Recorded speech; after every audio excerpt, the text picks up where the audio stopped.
नई video upload करेंगे।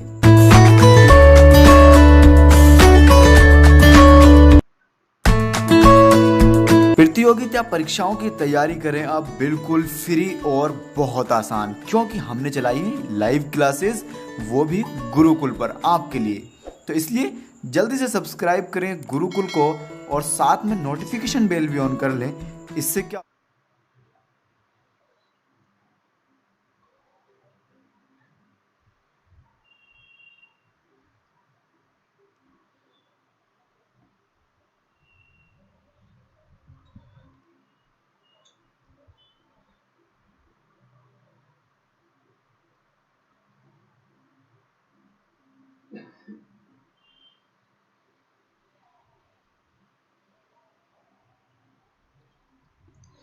नमस्कार दोस्तों, गुड मॉर्निंग।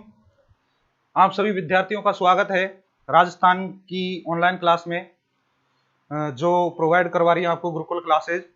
और अभी तक जो विद्यार्थी जुड़ चुके हैं मेरे साथ, उन सभी विद्यार्थियों से मेरा अनुरोध है कि जल्दी से शेयर कर दो, बिकॉज अगर विद्यार्थियों का पीछे रह गया तो बाद में वो कवर नहीं हो पाएगा। तो इसलिए आप एक बार शेयर कर दो जल्दी से।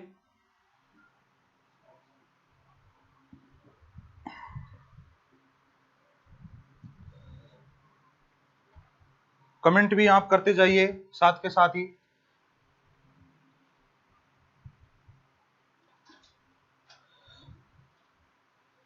शेयर करो भाई।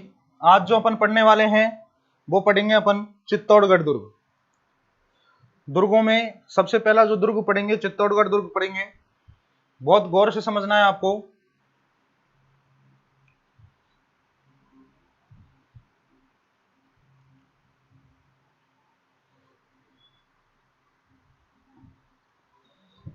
चलिए थोड़ा सा और वेट करते हैं। अभी मैं एक बात बताता हूं आप सभी विद्यार्थियों को कि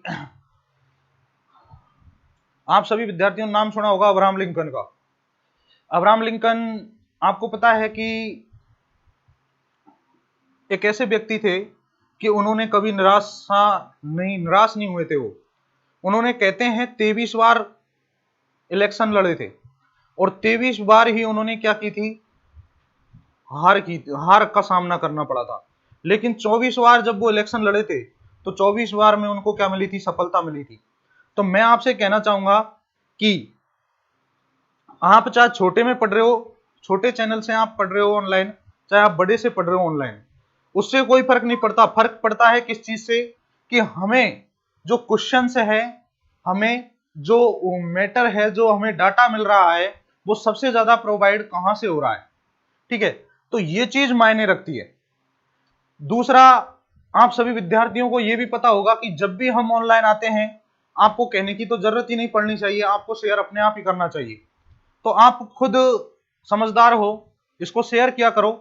क्योंकि यदि आप अपना हित नहीं मानते, भैया हम तो, बहुत से विद्यार्थी ऐसे भी होते हैं कि गुरुजी हमने तो बहुत बड़े चैनलों पर ऑनलाइन क्लासेस ले रखी है या ऑनलाइन कोर्स खरीद रखा है। तो अच्छी बात है, आपने खरीद रखा है, लेकिन बाई चांस आप देख लेते हो इस वीडियो को, तो क्या आप शेयर नहीं कर सकते इसको? क्या पता किसी दूसरा जो व्यक्ति है, उस दूसरे व्यक्ति ने लिए है या नहीं लिए है, कोर्स लिया या नहीं लिया है, क्लास ले रहा है या नहीं ले रहा है, तो वो डिपेंड करता है ना उस विद्यार्थी के ऊपर। तो आप शेयर करो, जिससे कि मान लो किसी आपके 4 दोस्त है, 4 दोस्तों में से यदि 2 दोस्तों ने ले रखा, 2 ने नहीं ले रखा, तो 2 तो कम से कम फ्री में पढ़ सकते हैं। गरीब स्थिति में है तो वो फ्री में पढ़ सकते हैं। ठीक है, तो जो विद्यार्थी 400 या 500 रुपए खर्च नहीं कर सकता, 1100 रुपए भी खर्च नहीं कर सकता, स्थिति बहुत कमजोर है, फिर भी वो नौकरी लगना चाह रहा है, तो उस स्थिति में आपको शेयर करना बहुत जरूरी होता है। ठीक है, तो शेयर कर दीजिए, जल्दी से जुड़ जाइए। और अब अपन आगे बढ़ते हैं। देखिए, सबसे पहले अपन बात करेंगे चित्तौड़गढ़ दुर्ग की।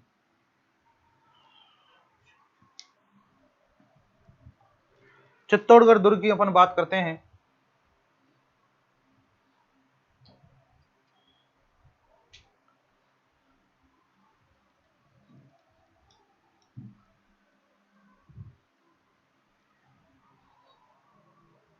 देखिए,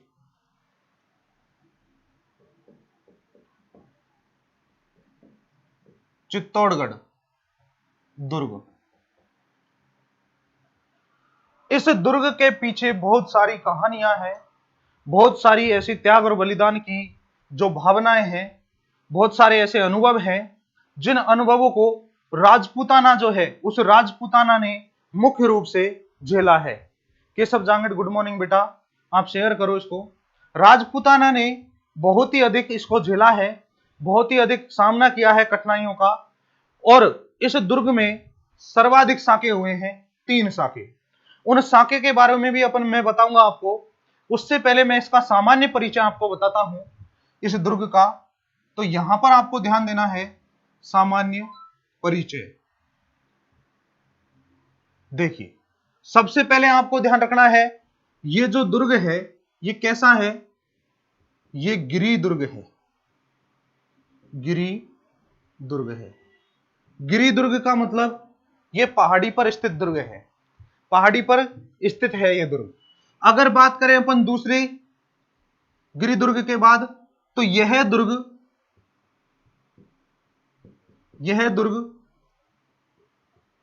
समुद्र तल से 1850 फीट ऊंचाई पर स्थित है एवं मेसा के पठार पर बना हुआ है। ध्यान देना प्यारे विद्यार्थियों। Vikrant Singh Lakhwal good morning sir ji, good morning सभी को, शेयर कर दो भाई। गिरि दुर्ग होने के साथ साथ यह दुर्ग समुद्र तल से कितना ऊंचा है, 1850 फीट ऊंचा है। ठीक है, 1850 फीट ऊंचा है।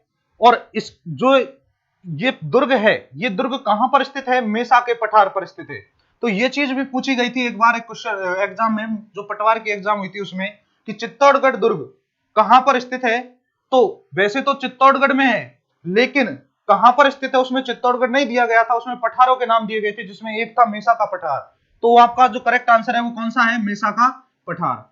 अगला आपको ध्यान रखना है, यह लंबाई में कितना है, 8 किलोमीटर, चौड़ाई में कितना है,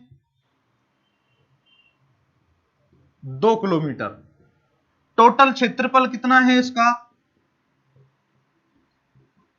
16 वर्ग किलोमीटर। ध्यान रखना, ठीक है। क्षेत्रफल की दृष्टि से अगर बात करें तो लंबाई में ये 8 किलोमीटर लंबा है और चौड़ाई में ये 2 किलोमीटर चौड़ा है। ठीक है, और क्षेत्रफल, टोटल क्षेत्रफल इसका क्या है, 16 वर्ग किलोमीटर। यानी कह सकते हैं राजस्थान का सबसे, सॉरी, क्षेत्रफल की दृष्टि से, ध्यान रखना, क्षेत्रफल की दृष्टि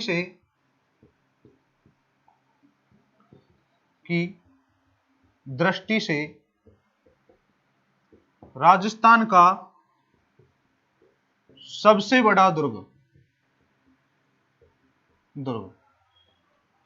ठीक है, इसके बाद यदि अपन बात करें तो इसके कुछ उपनाम भी हैं, और उपनाम कौन कौन से हैं देखिएगा। पहला जो उपनाम है वो आपको यहां पर देखना है, इसे कहा जाता है दुर्गों का सिरमौर। ठीक है, इसे ही कहा जाता है राजस्थान का दक्षिण पूर्वी प्रवेश द्वार। दक्षिण पूर्वी प्रवेश द्वार क्यों कहा जाता है, तो ध्यान रखिएगा, दक्षिण पूर्वी प्रवेश द्वार इसलिए कहा जाता है क्योंकि जब दक्षिण और पूरब का कोई भाग अपन को जीतना होता है तो उससे पहले किसे जीतना होगा, चित्तौड़गढ़ दुर्ग को जीतना होगा। और क्षेत्रफल की दृष्टि से यह सबसे बड़ा दुर्ग है, इसीलिए इसके बारे में कहा गया था कि गढ़ तो चित्तौड़गढ़ बाकी सब गड़ैया।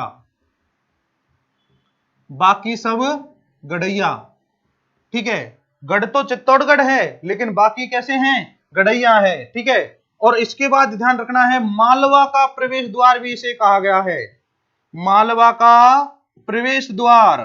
मालवा का प्रवेश द्वार क्यों कहा गया है, क्योंकि मालवा जो क्षेत्र है पहले मध्य प्रदेश को कहा जाता था, और मध्य प्रदेश को यदि जीतना है तो मध्य प्रदेश को जीतने के लिए आपको किसको जीतना होगा, आपको पहले चित्तौड़गढ़ दुर्ग जीतना होगा, और चित्तौड़गढ़ दुर्ग जीतने के बाद ही आप किसको जीत सकते हो, मालवा वाला क्षेत्र जीत सकते हो। इसके बाद आपको ध्यान रखना है, ये राजस्थान का गौरव है भाई, राजस्थान का गौरव भी इसे कहा जाता है। क्यों कहा जाता है, क्योंकि यह त्याग और बलिदान का प्रतीक है, त्याग व बलिदान का प्रतीक है, बलिदान का प्रतीक। और ये क्षेत्रफल की दृष्टि से सबसे बड़ा दुर्ग है, इस कारण आपको ध्यान रखना है कि इस दुर्ग में सबसे ज्यादा व्यक्ति ठहर सकते हैं, इसलिए इसे कहा जाता है राजस्थान का लिविंग फोर्ट भी इसे कहा जाता है। तो ध्यान रखना है, एक नाम इसका है राजस्थान का लिविंग फोर्ट,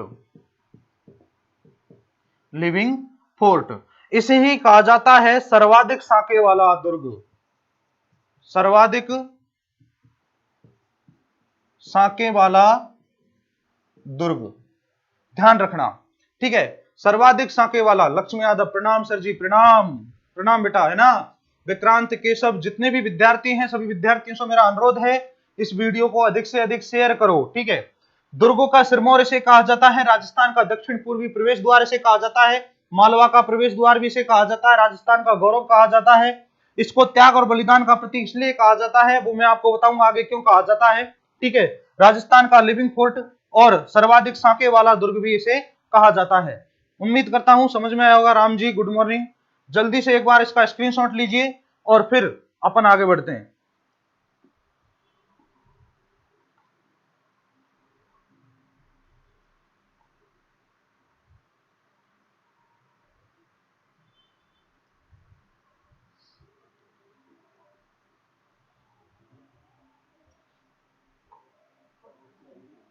चलो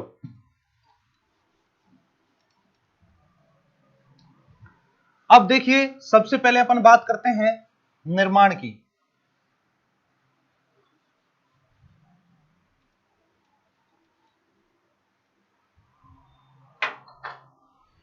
तो ध्यान रखिए, इसका निर्माण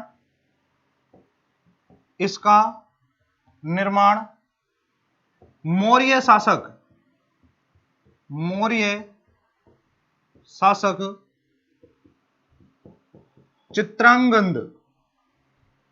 चित्रांगद मौर्य ने करवाया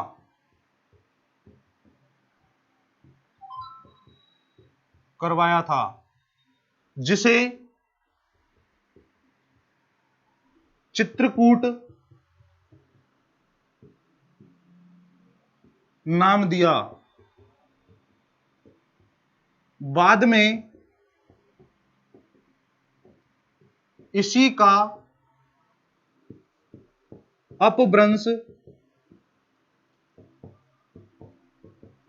चित्तौड़गढ़ बना।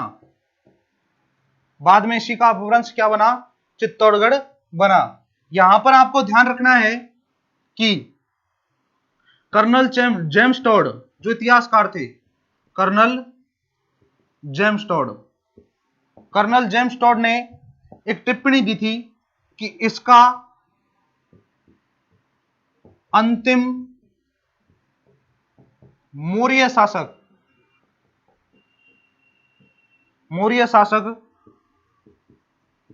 मान मौर्य था, जिसे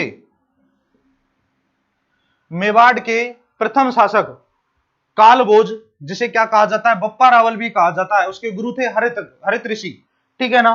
तो जिसे कालभोज बप्पा रावल ने, कालभोज इसी को क्या कहा जाता है, बप्पा रावल, ध्यान रखना, बप्पा रावल ने 1734 ईस्वी में, ठीक है, 1734 ईस्वी में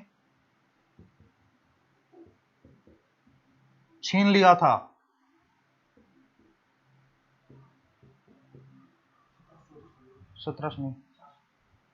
सॉरी 734, 1700 नहीं है, 734 ईस्वी में क्या कर लिया था, छीन लिया था, ठीक है।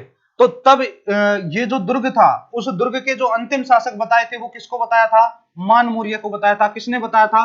कर्नल जेम्स टॉड ने। कर्नल जेम्स टॉड ने ये बात कही थी कि इस दुर्ग का जो चित्तौड़गढ़ है, इस चित्तौड़गढ़ दुर्ग का जो अंतिम शासक है वो कौन है? मान मौर्य। और बप्पा रावल कालभोज जिसे कहा जाता है, उसने 734 ईस्वी में इसको क्या कर लिया था? छीन लिया था। 1700 नहीं, 734 ईस्वी में, ध्यान रखना है, ठीक है। इसके बाद अगर बात करें तो इसके आधुनिक निर्माता,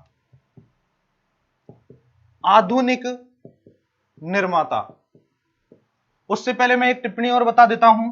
एक थे इतिहासकार और थे दशरथ शर्मा। इन्होंने ये बताया था कि इसके प्रथम विजेता जो थे चित्तौड़गढ़ के प्रथम विजेता, वो कौन थे? रावल जैत्र सिंह,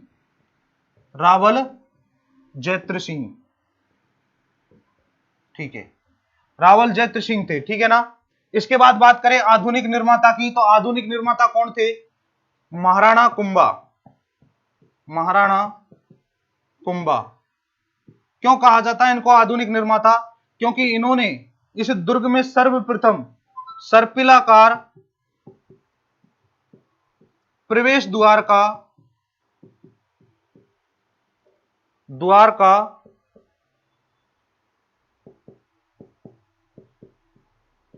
निर्माण करवाया था। तो ध्यान रखना है, सबसे पहले जिनने इसका निर्माण करवाया था वो कौन थे? मौर्य शासक थे, चित्रांगद मौर्य। और इन चित्रांगद मौर्य के नाम पर ही इसका नाम क्या पड़ा था? चित्रकूट। और चित्रकूट का ही बाद में जो अपभ्रंश बना था वो कौन सा बना था? चित्तौड़गढ़। इधर आपको ध्यान रखना है, कर्नल जेम्स टॉड की अगर बात करें तो इन्होंने बताया था कि इसके जो अंतिम शासक थे मौर्य शासक, वो कौन थे? मान मौर्य थे। और मान मौर्य जो थे उसके लिए ध्यान रखना है, उनसे जो ये दुर्ग छीना था वो बप्पा रावल ने छीना था, कालभोज ने। और कालभोज ने कब छीना था? 734 ईस्वी में। दशरथ शर्मा ने बताया था, यानी अकॉर्डिंग टू दशरथ शर्मा, पूछ लेता है काफी बार, दशरथ शर्मा ने प्रथम विजेता किसको बताया था? रावल जैत्र सिंह को बताया था, ठीक है। इसके बाद आधुनिक निर्माता जो कौन है? महाराणा कुंभा।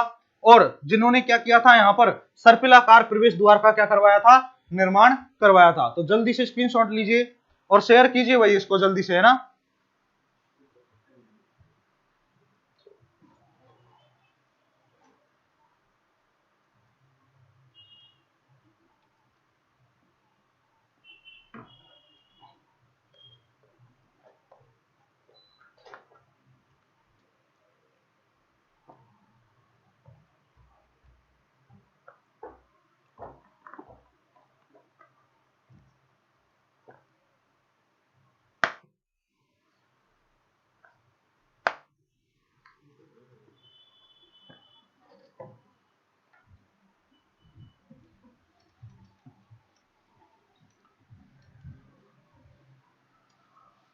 अगला देखिए,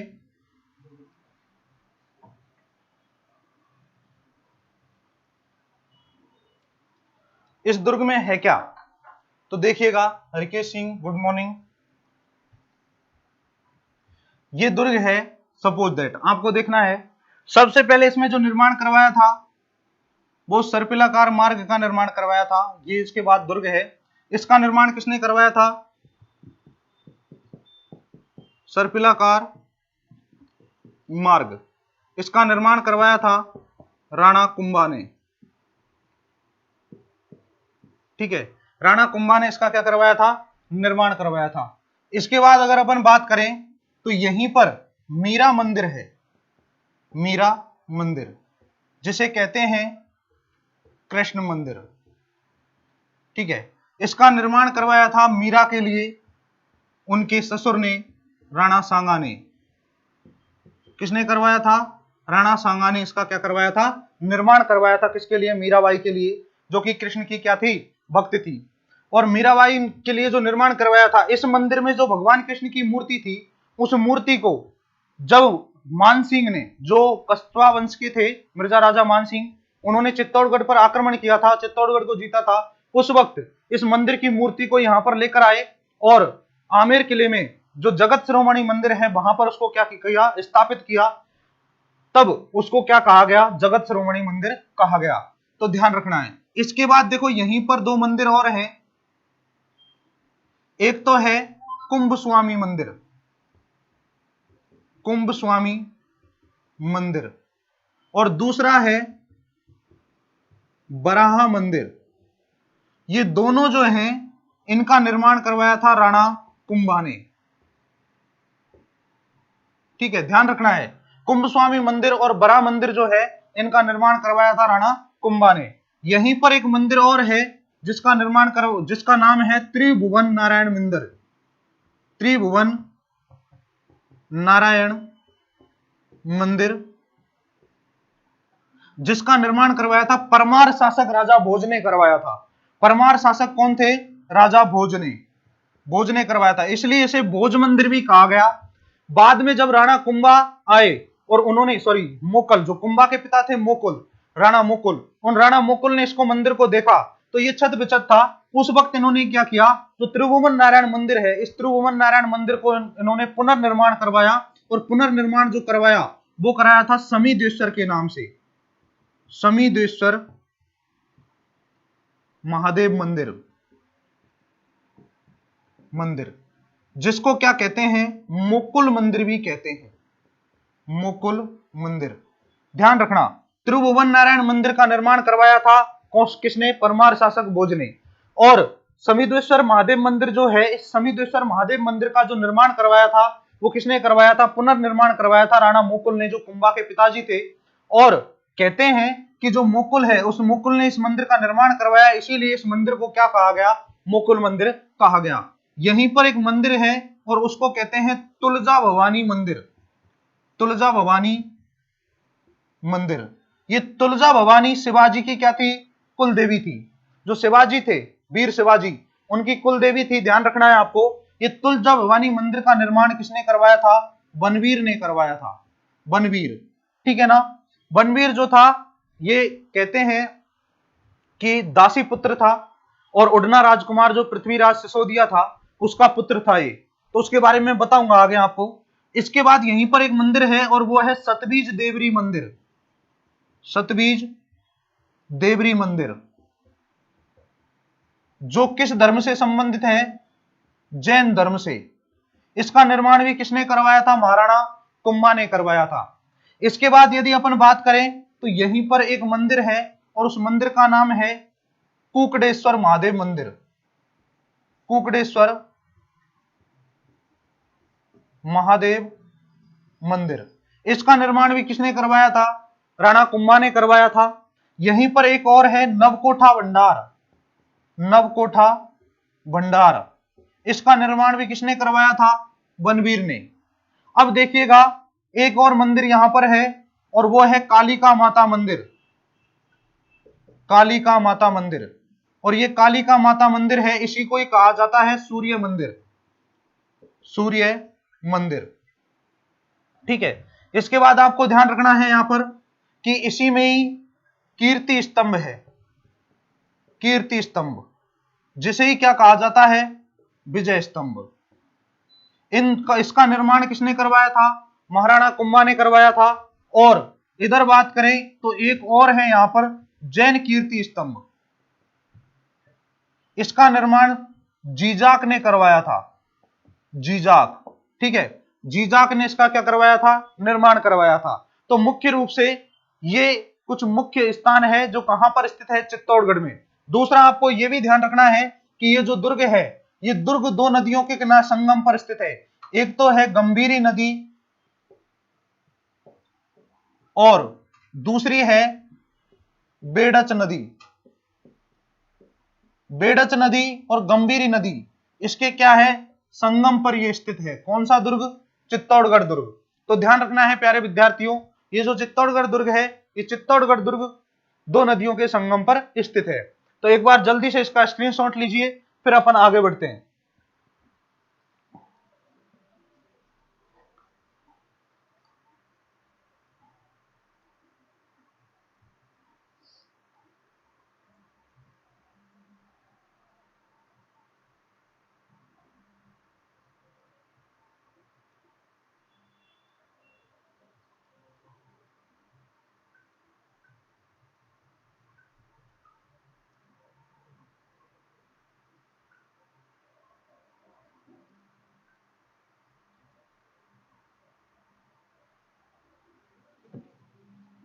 देखिए अगला,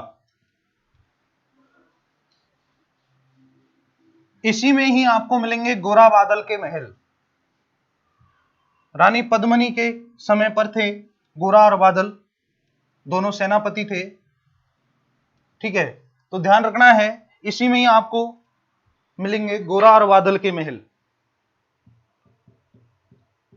गोरा बादल के महल, यहीं पर आपको मिलेगा पद्मिनी महल, यहीं पर आपको मिलेगा भामाशाह की हवेली। ठीक है, तो ये जो चीजें हैं, कुछ मुख्य चीज और है, ये भी आपको यहीं पर मिलेगी। इसके बाद आपको ध्यान रखना है कि सर्वप्रथम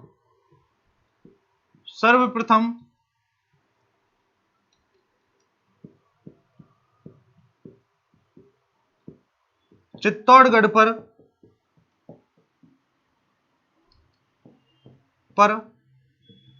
आक्रमण अफगानिस्तान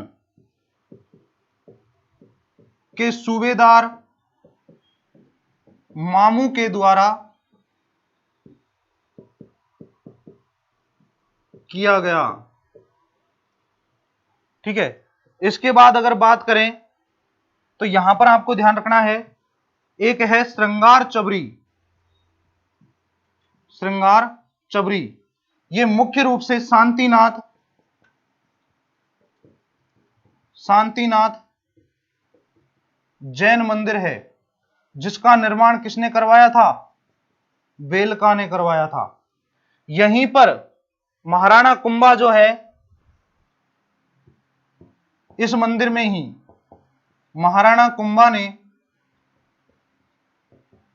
ने अपनी पुत्री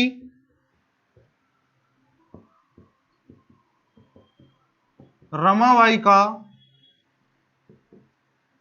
विवाह करवाया था। ठीक है, किससे करवाया था? मंडलीक से। ध्यान रखना, किससे करवाया था? मंडलीक से करवाया था।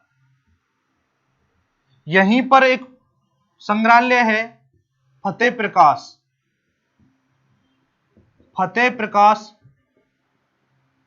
संग्रहालय, और ये फतेह प्रकाश संग्रहालय का निर्माण करवाया था राणा फतेह सिंह ने। राणा फतेह सिंह ने इसका निर्माण करवाया था, किसका?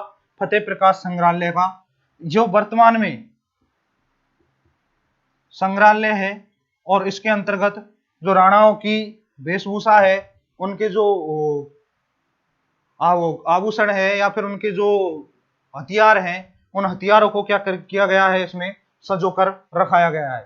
ठीक है ना, तो एक बार जल्दी से आप स्क्रीनशॉट लीजिए, फिर अपन बढ़ते हैं इनके द्वारों की ओर।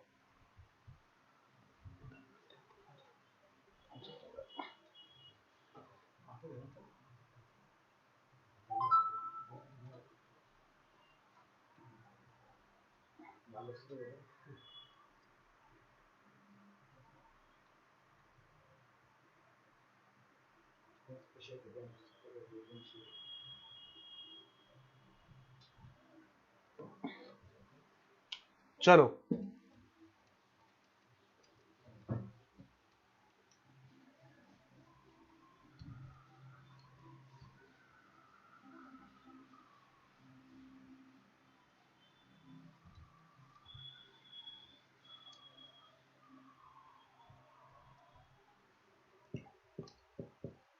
सात मुख्य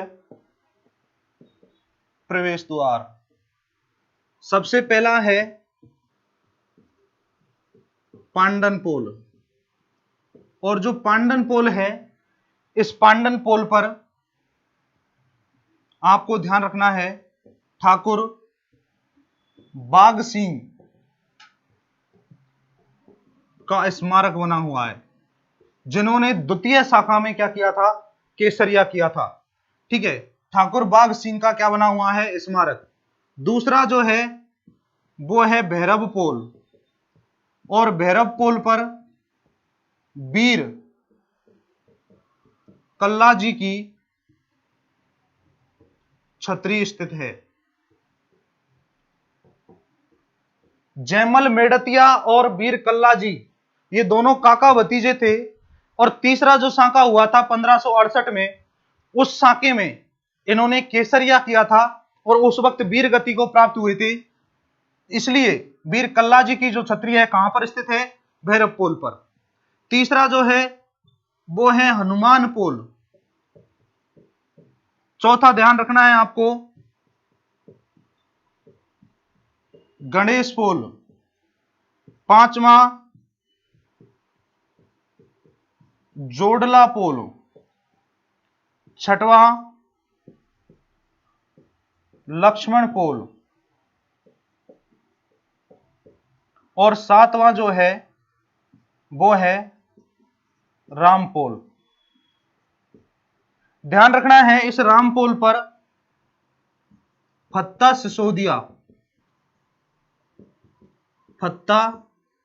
सिसोदिया का स्मारक बना हुआ है। यह उदय सिंह का ही भतीजा था जिसने तृतीय साखे में क्या किया था? केसरिया किया था। तो ध्यान रखना है, पहला है पांडन पोल, दूसरा भैरव पोल, तीसरा हनुमान पोल, चौथा गणेश पोल, पांचवा जोडला पोल, छठवां लक्ष्मण और सातवां राम पोल। इस प्रकार से। इसलिए इसके बाद आपको ध्यान रखना है यहीं पर ही भीमलत तालाब है। भीमलत तालाब, यहीं पर आपको ध्यान रखना है कुंभ सागर तालाब है। यहीं पर रत्नेश्वर तालाब, यहीं पर हाथी सागर तालाब। ये मुख्य तालाब हैं, जो मुख्य तालाब कहां पर स्थित हैं? चित्तौड़गढ़ दुर्ग में स्थित हैं। जल्दी से स्क्रीनशॉट लीजिए। अब बात करते हैं अपन साकों के बारे में। एक लाइन और लिख लेना यहां पर, एकमात्र दुर्ग जिसमें खेती की जा सकती है, खेती की जाती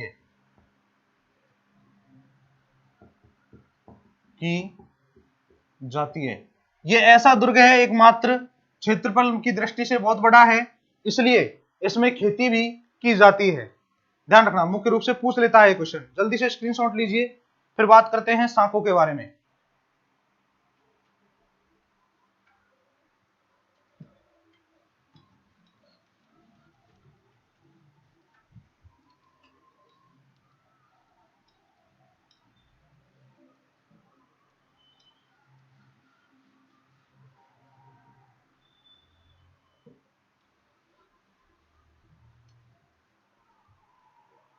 देखो, प्रमुख साके, पहला जो साका हुआ था 1303 में, दूसरा जो साका हुआ था 1534 में, और तीसरा जो साका हुआ था वो 1568 में हुआ था। ध्यान रखना, प्रथम साके में आक्रमणकारी कौन था? अलाउद्दीन खिलजी। इसने जीतने के बाद इस दुर्ग का क्या नाम रखा था? जीतने के बाद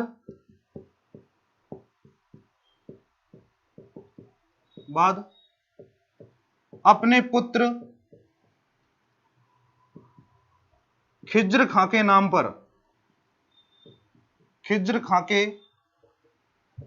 नाम पर खिजराबाद रखा। यहां पर जो केसरिया किया था वो केसरिया किया था रावल रतन सिंह ने।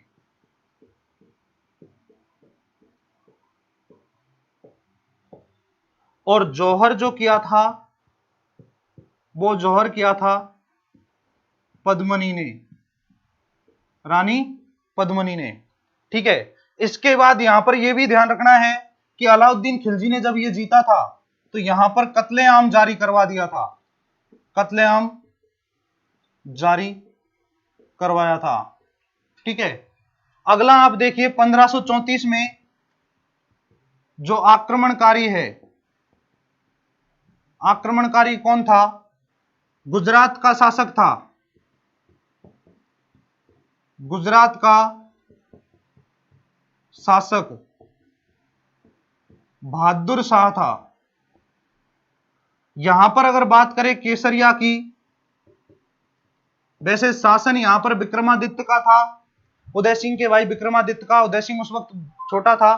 तब क्या किया था कि विक्रमादित्य और उदय सिंह को जो हाडी रानी कर्मावती थी, वो हाडी रानी कर्मावती कहां भेज देती है? अपने ननियाल भेज देती है। और हाडी रानी फिर एक राखी भेजती है हुमायूं के लिए, और हुमायूं से बोलती है कि आप हमारी मदद के लिए आइए, लेकिन हुमायूं मना कर देता है।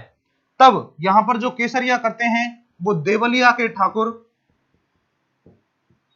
देवलिया के ठाकुर बाघ सिंह के द्वारा और बाघ सिंह के नेतृत्व में। ठीक है, और जौहर जो होता है वो हाडी रानी कर्मावती के नेतृत्व में होता है, कर्मावती के नेतृत्व में। इधर 1568 की बात करें,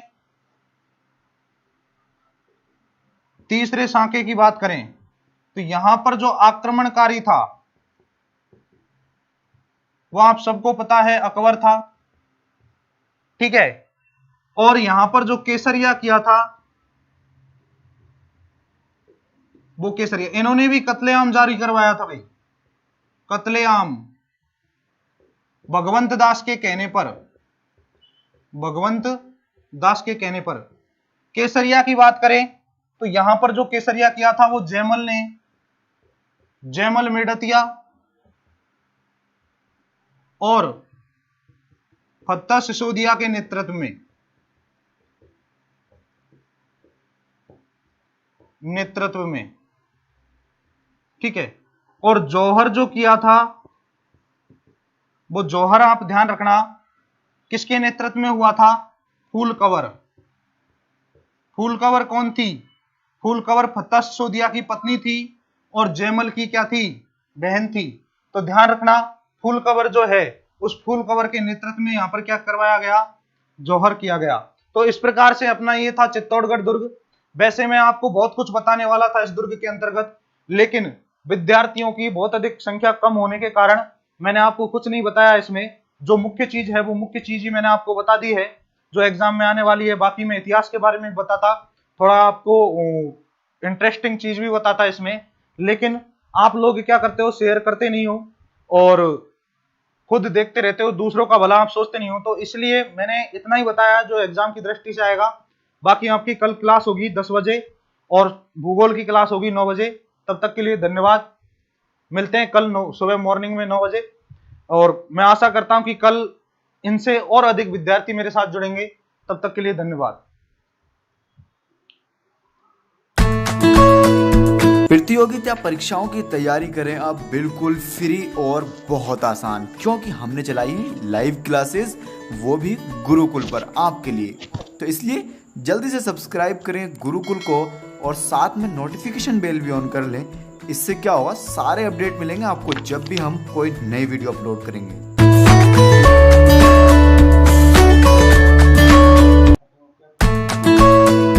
प्रतियोगिता परीक्षाओं की तैयारी करें अब बिल्कुल फ्री और बहुत आसान, क्योंकि हमने चलाई है लाइव क्लासेस, वो भी गुरुकुल पर आपके लिए। तो इसलिए जल्दी से सब्सक्राइब करें गुरुकुल को और साथ में नोटिफिकेशन बेल भी ऑन कर लें। इससे क्या होगा, सारे अपडेट मिलेंगे आपको जब भी हम कोई नई वीडियो अपलोड करेंगे।